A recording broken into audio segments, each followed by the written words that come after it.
mag-secret file, ay ilike mo muna ang video na to at mag-subscribe na sa aming YouTube channel. Don't forget to click the notification bell para hindi ka nahuhuli sa latest episode ng DJ Rocky's Secret Files.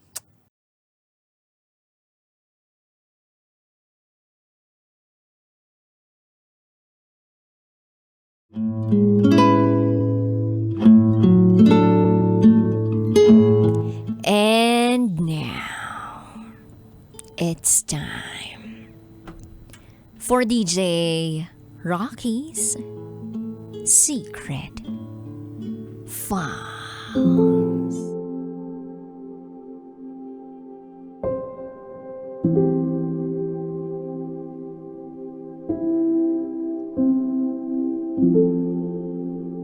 Nagseselos ako sa babaeng katrabaho ng jowa ko.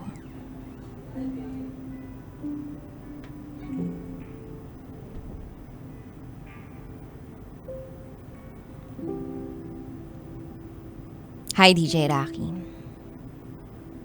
Sana mapansin at mabasa mo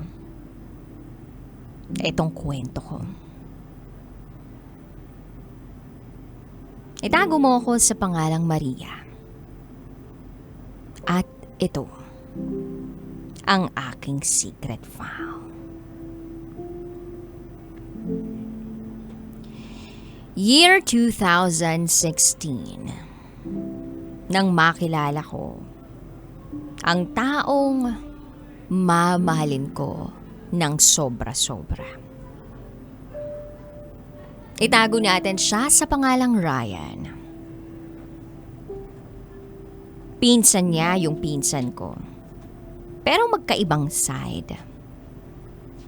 Nagsimula kami na mag-text sa isa't isa hanggang sa nagka-developan, naging kami.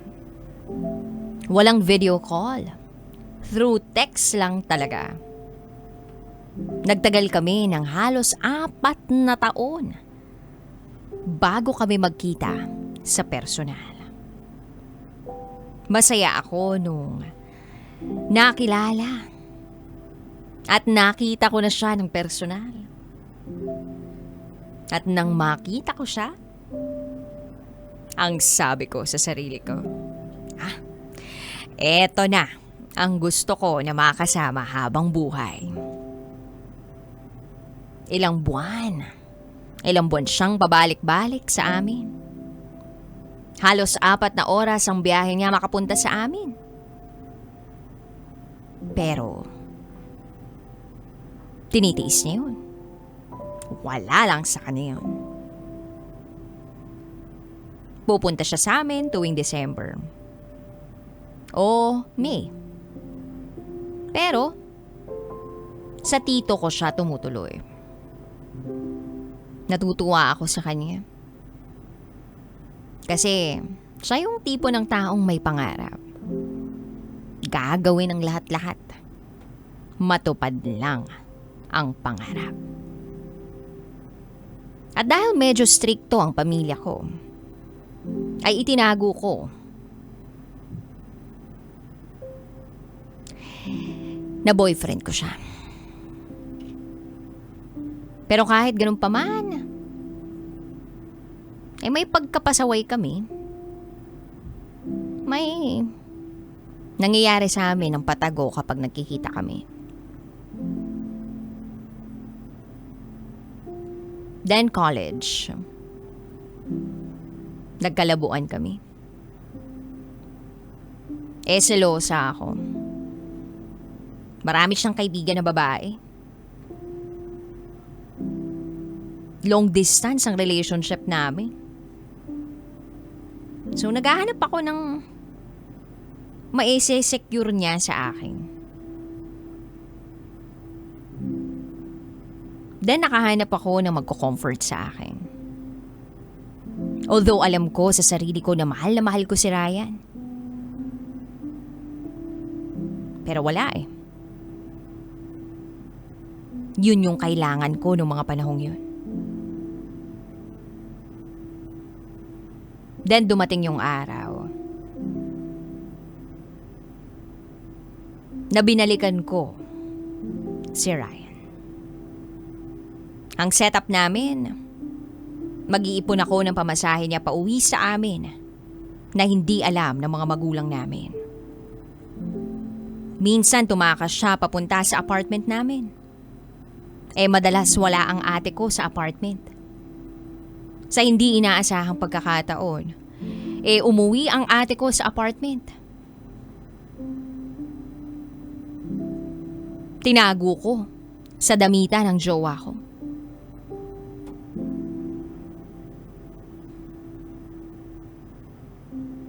Sa sobrang takot ko, naiwan siya. Wala akong choice kundi iwanan siya sa apartment kasama ng ate ko nang hindi niya alam. Kaya lang, nadiskubre ng ate ko na nandun si Ryan sa damitan. Agad siyang tumawag sa akin. Galit na galit. Wala akong ibang ginawa nun, DJ Rocky, kundi magmakaawa sa ate ko na huwag kaming isumbong. Buti na lang at nakinig siya. Ilang taong nang lumipas, nakagraduate na ako ng college. Maganda ang usapan namin. Magtatrabaho ako, paaralin ko siya dahil mas matanda ako ng 1 taon sa kanya. Pero nagbago lahat ng plano na ito dahil aminado ako na naghahanap ako na magko-comfort sa akin. Dahil pakiramdam ko, pinababayaan niya ako. Napilitan siyang magtrabaho at napabayaan ang kanyang pag-aaral.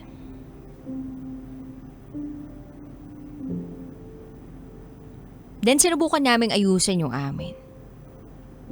Pero hindi na to katulad ng dati. Parang naging sugar mommy niya ako. Binibigay ko ang lahat ng gusto niya. Humantong din ako sa puntong nagpapahiram na rin ako ng pera sa magulang niya tapos hindi niya nababayaran. Makalipas ang 1 taon, natanggap ako sa ibang trabaho. Siya naman ay nag-apply sa isang fast food restaurant. Yun pa rin ang usapan namin. Mag-iipon kami, pag-aaralin ko siya. Nung una maayos pa. Pero inatake na naman ako ng selos. Nagsiselos ako sa babaeng katrabaho niya. Yes. Sinubukan niya magtrabaho. At ang nangyari, eto naman ako. Nagseselos. Ilang beses kong sinabihan siya na hindi ako komportable doon. So hindi na naman kami naging okay. Tuluyan ako nakipag-iwalay sa kanya. Then December last year, okay na naman kami uli. Nag-uusap na kami uli. Pero hindi pa rin kami nagbabalikan. Dahil alam ko na parang may mali. Ramdam ko na kausap at close pa rin niya yung babaeng katrabaho niya na pinagseselosan ko noon.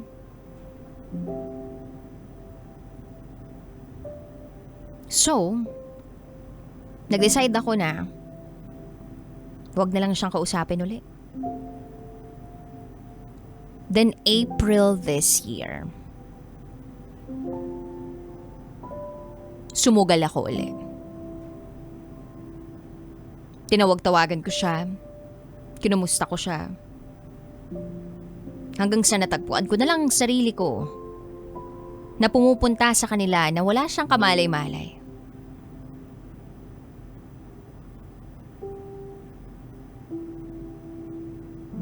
Mukha namang handa na siyang makipag-ayos. May 31. Nagkita kami uli. Sa pagkakataong to, siyang pumunta sa amin. Pero ako ang nagbigay ng pamasahe niya. Nagulat ang pamilya ko. Kasi matagal-tagal na hindi nila nakita si Ryan. Although dati tinatago ko talaga si Ryan sa kanila. But since nakagraduate na ako, ng college, sinabi ko na nagka-boyfriend na ako. At eto nga si Ryan. So, nung on-off kami,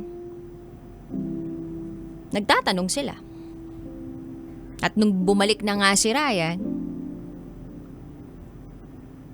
nagulat sila. Gayunpaman, ang mahalaga,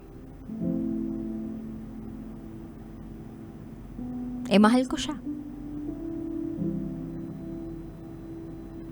Sinusubukan ko pa rin. So, iginala ko siya sa mall, pinakain sa mahal na restaurant. Natapos ang gabi, nag-check-in kami sa isang hotel. Pangalawang araw na kasama ko siya, gumala kami uli. Binilhan ko siya ng mga bagay na gusto niya. Kahit kasama ko siya that time, pakiramdam ko may mali. Parang hindi na genuine yung pagmamahal niya sa akin. Kinagabihan, nag-check-in uli kami. At may nangyari sa amin. But in between, nagsusumbatan kami. Then kinabukasan, dumiretso kami sa bahay ng ate ko. Nagulat din ang ate ko na okay kami. Iba rin ang pakiramdam ko nung araw na yun. Parang may mali. Ang sabi ko kay Ryan, mag-resign na siya sa trabaho. Dahil willing ako na paaralin siya at bigyan siya ng allowance. Dahil lang dun sa babaeng hindi ako komportable. Hinablot ko yung cellphone niya. Pilit kong binuksan ang cellphone niya. Wala akong nakita pero iba ang pakiramdam ko. Ayaw niyang ibigay o buksan ang conversation nilang dalawa ng babaeng pinagsiselosan ko. At halos magkasakitan kami.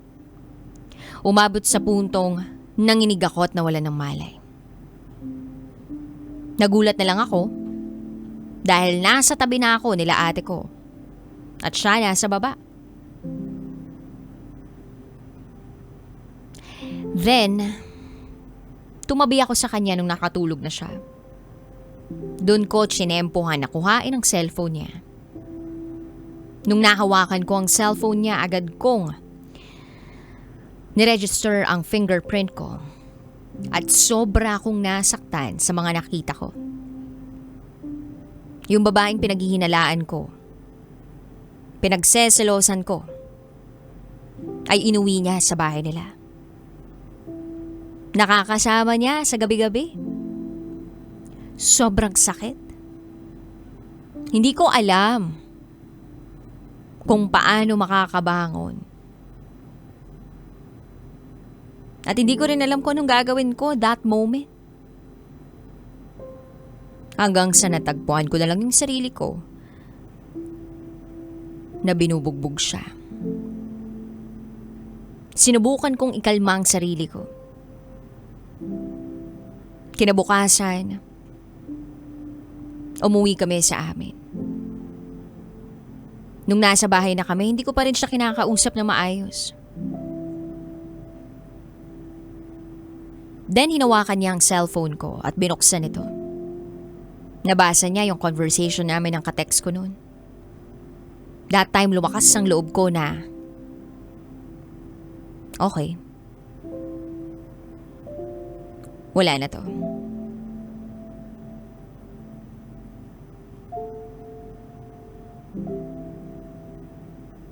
Nagkakapisikala na kami. Umabot sa puntong kinausap na kami ng papa ko. Akala ko nga magkakaayos pa kami. Pero hindi. Yung babae na katrabaho niya ang gusto niyang balikan. Lumuhod ako, nagmakaawa. Mabalik lang kung ano kami.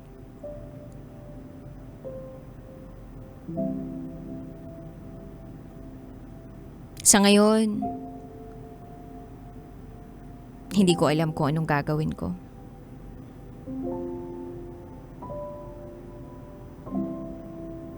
Dapat ko bang buhayin itong dinadala ko? Dahil pagod na ako sa lahat ng mga nangyari. Parang ayaw naman din niyang panindigan ang bata sa sinapupulan ko. Naaawa din ako sa dinadala ko dahil wala naman itong kasalanan. Totoo nga ang sinasabi nila. Too much love will kill you. Naway maliwanagan ako sa desisyon ko sa buhay ko. Hanggang dito na lang po, DJ Rocky. Muli, ako si Maria. At ito, ang aking secret file.